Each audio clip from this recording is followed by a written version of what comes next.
Hello Driver Radio fans, Richard Rush here today with Walt McLean behind the camera. Today we're going to take a look at the 2019 GMC Acadia. Now this hasn't been really redesigned since 2017, but it underwent a really big refresh at that point in time. So as part of that generation, really a nice vehicle, really competitive in this, kind of SUV crossover market of the smaller SUVs, but it gives you the, that third row access, which is really, really nice. So with that said, Walt, we'll jump into it. I apologize about the dirt and grime and stuff. We had some snow come through last night, and this vehicle being four-wheel drive, or four-wheel drive capable, I should say, was really nice to have. So you can see the GMC, this is the Denali trim level, so pretty much top of the line. There's not a whole lot of options that you can get on this vehicle, only about $3,600 on this particular trim level, as you see here. So again, the redesign back in 2017 kind of gave it not a little boxier look, but just kind of gave it a little bit different lines, which I really, really like. As we get into the cab here, it's got heated and ventilated front seats. Again, that's part of that Denali package. Part of the safety features are part of the technology package, which gives you the adaptive cruise control, full speed stop and go, and then forward automatic braking, as well as the surround vision camera. Walt will show you the dual pane sky roof, which they call the dual skyscape sunroof, kind of a mouthful. You got dual climate controls up there. You got the Chevy infotainment system, Android Auto and Apple CarPlay are standard, which is a great feature there. And nice, it doesn't have a heads-up display, but it does have like the emergency braking flashes if you don't notice a car in front of you, that sort of a thing, which works really, really well. You'll notice the wood grain interior throughout. I think that gives this car a nice, beautiful look. And you'll notice down there in the middle, kind of going to point to it, that's kind of your terrain selector, I'm going to call it, which gives you the ability to change your modes, that sort of stuff.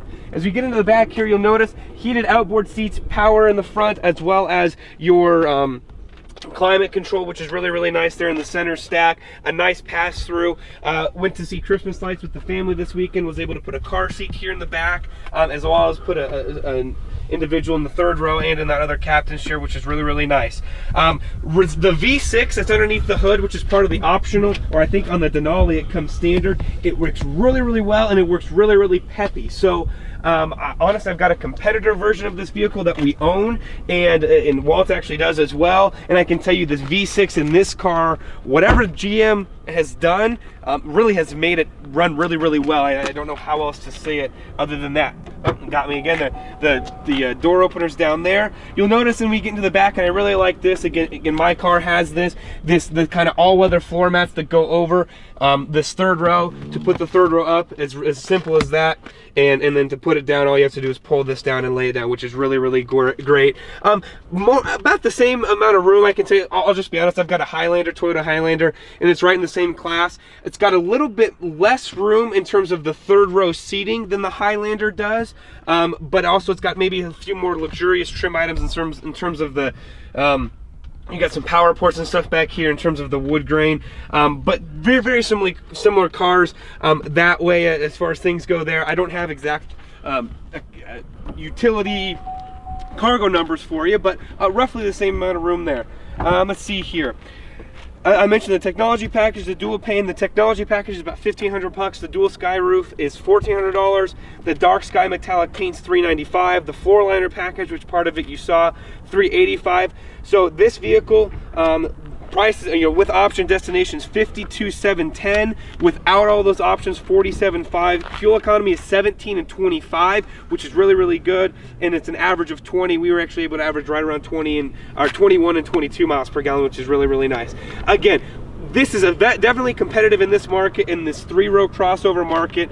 It depends on what you're looking for. You have to be the judge. There's a lot of vehicles in this segment. It's becoming more and more popular each and every day. I apologize about the car behind me here. But again, it's becoming more and more popular on every day, every single year, which is really, really great for this segment. You're going to start seeing more features to get you into these vehicles, and so really you're going to have to be the judge. What do you value? What stuff does this brand have that someone else doesn't? But this is a very competitive car. We like it. I like the Denali aspect, and I really, really like that V6 underneath the hood. So with that being said, head to your local GMC dealer, test drive this vehicle, put yourself in it, put your family in it, and when you do that, let them know that John and Richard Rush from Drive Radio sent you.